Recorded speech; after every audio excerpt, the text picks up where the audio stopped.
안녕하세요. 에피큐라예요. 오늘은 외상 및 스트레스 사건 관련된 장애에 대해서 볼 건데요. 이 책은 권성만 교수님께서 쓰신 현대 이상 심리학에 나온 책이에요. 이 책에 보면 외상 및 스트레스 사건 관련 장애는 5가지로 분류가 돼요. 첫 번째는 외상 스트레스 장애, 두 번째는 급성 스트레스 장애, 세 번째는 반응성 애착 장애, 네 번째 탈억제 사회관여 장애, 다섯 번째 적응 장애가 있어요. 그 중에서 첫 번째 외상 및 스트레스 사건 관련 장애에 대해서 들어가기 전에 이 관련된 장애에 대해서 좀 볼 텐데요. 우리가 알고 있는 이 장애라는 거는 외부로부터 주어진 어떤 충격적인 사건이 이게 심리적인 상처로 남는 것, 그것이 바로 외상 그리고 트라우마라고 해요. 우리의 삶은 항상 이렇게 크고 작은 생활 사건들이 계속 이루어지잖아요. 그 속에서 우리는 대처하기도 하고 적응하기도 하고 이러한 과정을 겪는 게 우리의 인생인 것 같아요. 근데 그 중에서도 이런 부정적인 사건을 겪게 될 때 우리는 일시적으로는 고통을 경험하지만 보통은 일상적으로 돌아오죠. 그렇지만 어떤 사건은 굉장히 크고 강렬했기 때문에 우리의 마음에 극심한 고통이나 혼란을 유발하기도 하고 또는 오랜 세월이 지나도 그것이 심리적으로 남아있어서 상처가 되기도 해요. 인간이 살아가는 데 있어서 우리의 생명이나 이런 안녕을 위협하는 충격적인 사건은 계속 드물지 않게 일어나게 되는데요. 흔히 천재지변 같은 지진, 해일, 전쟁 이런 일들도 있지만 전쟁은 빼고요. 이런 일도 있지만 전쟁이나 건물이 붕괴되거나 사고 뭐 또는 살인, 강간, 납치 등 같은 이런 사고들도 굉장히 많이 일어나잖아요. 어, 이러한 것들에 대해서 우리 개인은 그 횟수에 따라서 일회적 외상이냐, 반복적 외상이냐라고 구분할 수 있다고 해요. 이러한 일회적 외상을 보면요, 단 한 번의 충격적인 사건인데 그로 인해서 겪게 되는 커다란 심리적 상처를 의미한다고 합니다. 이러한 강력한 외상 사건은 단 한 번만으로도 굉장히 심리적 상처를 유발하기 때문에 이게 오랫동안 상처를 지속시킬 수가 있어요.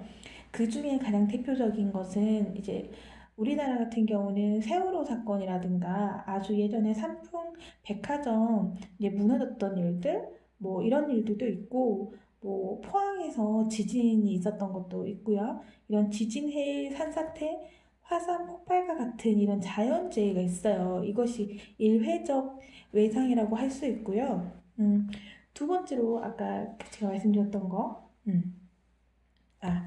이래조 외성에 이런 천재지변도 있지만 기술적 재해라고 해가지고 댐이 무너진다거나 제가 아까 말씀드렸던 삼풍 백화점 건물 붕괴가 일어나는 일이라든가 아니면 비행기가 추락된다거나 또는 화학 물질이 유출된다거나 원자로 파괴 등과 같은 이런 어떤 기술이 잘못돼가지고 일어나는 재해도 저희가 기술적 재해라고 해서 분류를 시키고 있어요.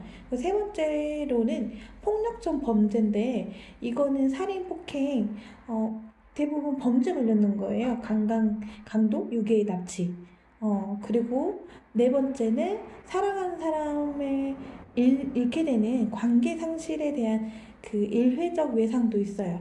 저희가 애도 상담이라고 해서 어, 내가 사랑하는 사람을 잃게 됐을 때 그 이후에 남겨진 자들을 위한 상담을 하는 게 있어요. 갑작스럽게 가족이 사망하거나 사랑하는 사람이 폭력을 당해서 처참한 모습으로 죽는 것을 목격하는 거. 여기에서 느끼는 슬픔이나 공포나 분노 같은 이런 강렬한 감정을 야기하게 되는데요. 이러한 일회적 외상도 있고요. 아까 말씀드렸던 반복적 외상.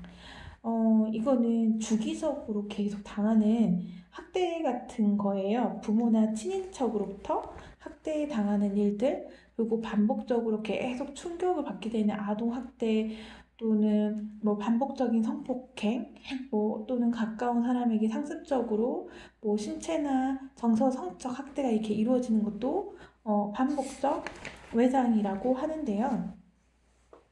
이런 것뿐만 아니라 예전에 이제 저희 손조들 같은 경우는 전쟁터나 강제 수용소나 감옥 같은 이런 곳에서 장기간 굉장히 공포스러운 시간을 겪은 분들이 있으시잖아요. 그분들도 아마 이 사건을 통해서 반복적 외상을 경험하게 되는 거죠. 이러한 외상이란 거는 대인관계 관여도에 따라서 구분을 또 할 수가 있어요. 이거는 인간 외적인 외상이냐, 대인관계적인 외상이냐, 애착 외상이냐, 이렇게 또 구분을 합니다.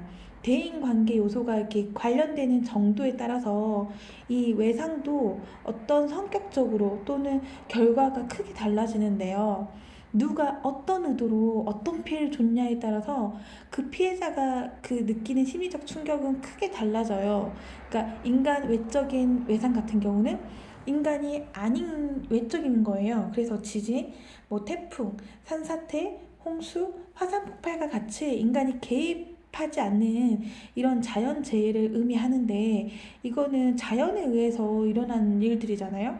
그리고 대인관계적인 외상은 인간과 관련된 거기 때문에 타인의 고의적인 행동에 의해서 입은 상처라든가 피해를 뜻해요.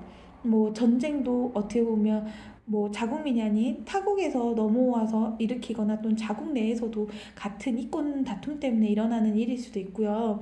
이런 전쟁, 테러, 뭐 이념 때문에 일어나는 일들, 뭐 살인, 폭력, 강간, 고문 이런 건 인간 간에 일으키는 외상이잖아요.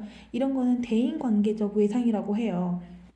그리고 부주의에 의해서 뭐 화재가 일어난다거나 뭐 오늘도 보면 노트르담 뭐 대성당에서 화재가 일어났다고 해요. 이런 것처럼 또는 음주운전자가 자동차 사고를 내거나 이렇게 인간과 무관한 외상도 있고 인간 간의 외상의 경계에 속하는 외상 사건도 있어요.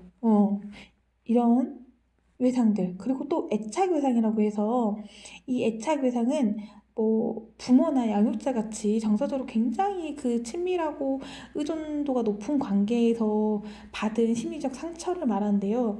이 애착 외상은 크게 학대와 방임으로 구분이 또 가능해요. 그러니까 가정 내에 가까운 사람에 의해서 이루어지는 뭐 신체 학대나 가정 폭력, 뭐 정서 학대, 방임, 성폭력, 성적 학대 이게 다 거기에 들어갈 수 있겠죠? 그리고 특히 어린 시절에 입은 애착 외상은 이후에 다른 타인과 신뢰 관계를 형성하는데 굉장히 그러한 능력을 훼손시켜놔서 평생 사는데 영향을 받게 돼요. 그리고 어떤 경우든 이런 외상 사건을 경험한 사람은 그 충격이나 후유증으로 인해서 심각한 부적응 증상을 나타내는 경우가 굉장히 많은데요.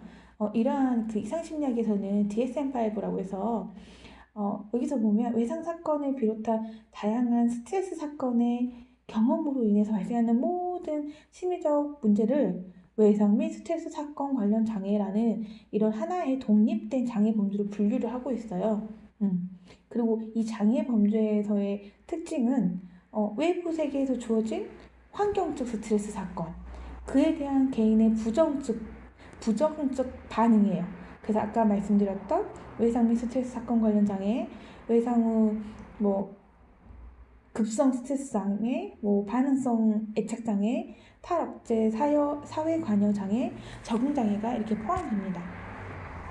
앞으로 이 외상 및 외상 후 스트레스 장애에 관해서 이제 그 다음부터는 볼 건데요. 오늘은 외상 및 스트레스 사건 관련 장애가 무엇이 있는지, 그리고 어떤 것을 외상으로 보고 있고, 그 안에 이제 범주에는 뭐가 있는지 한번 살펴보는 시간을 가졌습니다. 이상은 제가 이상심리학 책 공부를 하기 위해서 매일매일 기록하고 있는 기록입니다. 함께 봐주셔서 감사합니다.